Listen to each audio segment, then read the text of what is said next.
Well, when I moved into my new home, the one thing that I hadn't appreciated was how difficult it would be to get used to being in a new home.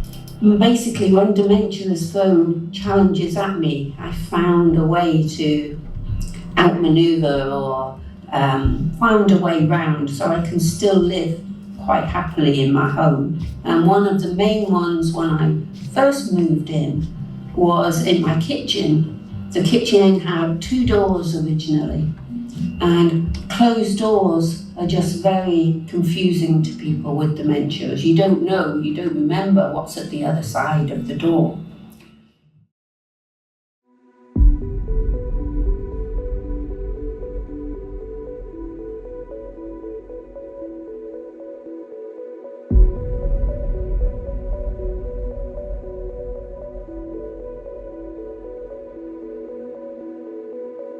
Through virtual realities, you might have a question like why the virtual reality, what we can do and how it can fill the gap of you guys being in an actual residential home trying to work with the people who has dementia.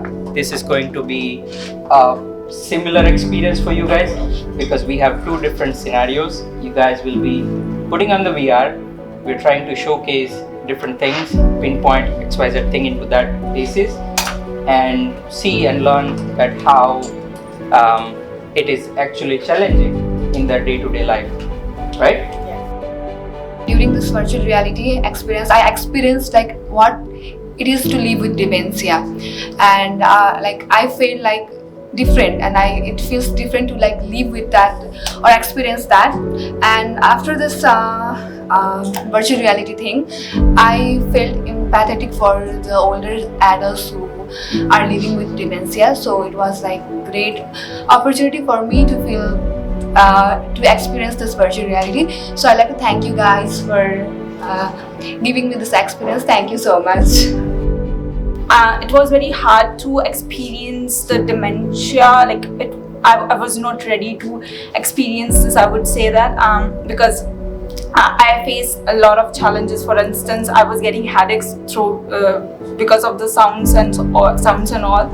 And after this experience, I was very empathetic towards the dementia patient. I was very emotional. A lot of emotions were coming at the same time. I was excited, emotional, and very empathetic towards them. And after that, I was also feeling that I would never want anyone to face dementia in their life. Before the VR experience, I was kind of like, I don't know what to expect because I've read the books, experience and everything. And then I was like, okay, let me see what's going to happen. And then in the VR with the headset and all, I could move around, yes. And there was a certain point where I was in front of the table where I was supposed to be eating, right? So, and then the filter was placed.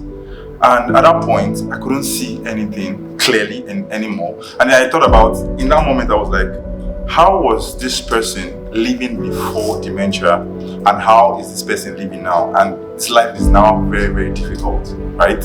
And because of this experience that I had, I was like, oh, I could take off the headsets, right? And when I did, I was like, oh, it's over.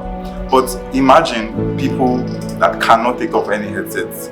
I know they live with this all their life, and now they'll be comparing them. So, oh, I remember a point where my eyes were clear, but now it's no more clear. Remember when I do not have visuospatial impairment, but now I do, and life now becomes very difficult. And because of this, post the VR experience, it's hard. Like the analogy I would use is living in a prison in your own body. Before coming into this class, I was really looking forward to this one from when we talked about it just right at the start of the program. Because, knowledge in the abstract is important, obviously, but it doesn't really compare to getting the same kind of experience in person.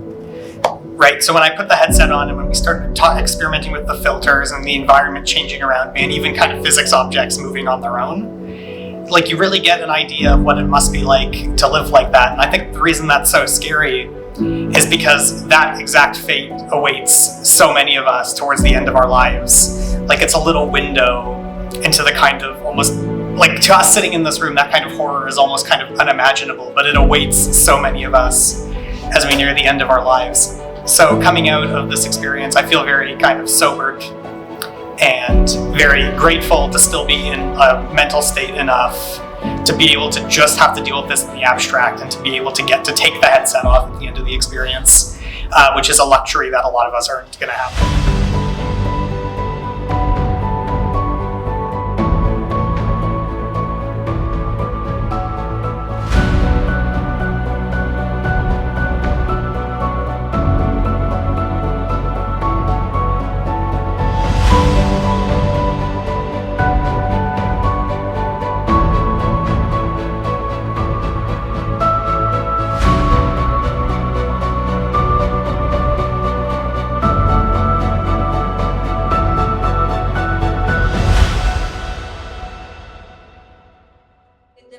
I used to offer a very low-tech solution to a simulation for dementia, where students were invited to fill their socks with rocks and put tape over their glasses to create peripheral vision loss, and put headphones over their ears so that they had some hearing impairment, and navigate their home, making their bed, doing their dishes.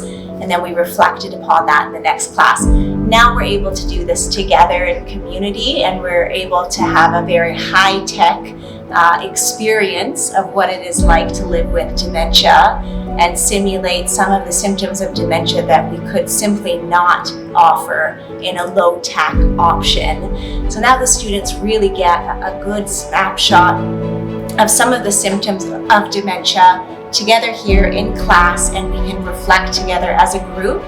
And overall goal is always to build empathy, to understand what it's like to live with dementia in a small dose, and then to envision what it would be like to support a person with dementia out in the community in a couple of months when they're in their field placements, and to envision how they'll approach that person with more empathy, more compassion, more patience, more respect, knowing what a person with dementia is going through.